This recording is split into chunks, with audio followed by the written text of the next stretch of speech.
안녕하십니까. 대구 경북을 대표하는 시도 때도 없는 뉴스 송보입니다. 오늘의 주뉴스입니다. 철도 지혜와 통합 개발을 위한 정부 주도 민관 학연 협의체가 4일 출범했습니다.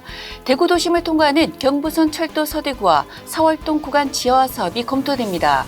대구시는 철도 지하화 사업이 원활하게 추진되려면 정부 차원의 지원이 필요하다는 입장을 밝혔습니다. 대구시는 발주 중인 경부선 대구도심 지하화 등 개발 방안 연구 용역 결과가 나오면 이를 토대로 구체적인 사업 계획을 세워 국토부에 제안할 계획입니다. 대구시는 4일 과학기술정보통신부가 주관하는 AI 기반 뇌발달 질환 디지털 의료기기 실증 지원 사업 공모에 최종 선정됐다고 밝혔습니다. 오는 2026년까지 3년간 국비 150억 원, 시비 150억 원 등 총 300억 원을 투입해 뇌질환 관련 연구개발과 실증을 진행합니다. 대구시가 의욕적으로 육성하고 있는 인공지능, 블록체인, 빅데이터 등 디지털 헬스케어 산업 육성에 한층 탄력이 붙을 전망입니다. 대구 서문 야시장과 칠성 야시장이 5일 다시 개장합니다. 서문 야시장은 지난해와 같이 올 12월 말까지 주 3일 금토일 운영합니다. 칠성 야시장은 주변 환경, 운영 실적 등을 종합 검토한 결과 10월 말까지 주 5일 월목금토일 운영할 계획입니다. 동절기 휴장을 거친 이들 야시장은 먹거리, 볼거리, 즐길거리가 가득한 전국 대표 야간 관광 명소로 거듭날 전망입니다. 최근 박근혜 전 대통령의 유세 지원이 취소된 것을 두고 당내에서 긍정적인 평가가 나왔습니다.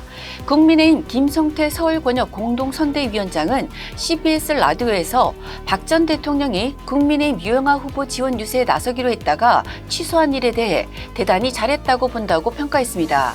이번 총선에서 야권은 문재인 전 대통령까지 가세하면서 유례없는 좌우 진영 대결로 치닫는 만큼 국민의힘도 선거의 여왕인 박 전 대통령이 직접 나서야 한다는 목소리도 적지 않습니다. 4일 대구시에 따르면 고위험분만 및 신생아중환자의 진료 공백을 막고 위험도에 따른 적기 치료를 위해 고위험분만 분야 한라인을 운영하기로 했습니다. 하지만 일선 산부인과 의사들은 시가 구체적인 협의나 합의 없이 일방적으로 추진했다며 불만을 강하게 토로했습니다. 의사들은 시가 시기 조정을 하는 등 반대 의견을 냈음에도 시가 강행했다고 주장했습니다. 삼성 라이온즈의 선발진의 맏형 백정현의 부상으로 퓨처스리그 2호성이 오는 7일 기아와 원정 경기 선발진에 합류합니다. 박지만 감독은 원정 마지막 경기에 2호성을 선발 투수로 내보낼 계획이라며 퓨처스리그에서 좋은 모습을 보였고 자완 이승현은 경기 중 손에 물집이 잡혀 뛸 수 없는 상황이라고 밝혔습니다. 인천고를 졸업한 우한 2호성은 2023년 1라운드로 삼성에 입단했습니다. 삼성이 대형 유망주로 점찍었던 투수입니다. 지금까지 4월 5일 금요일 영남일보 시도 때도 없는 뉴스였습니다. 다음 시간에 뵙겠습니다.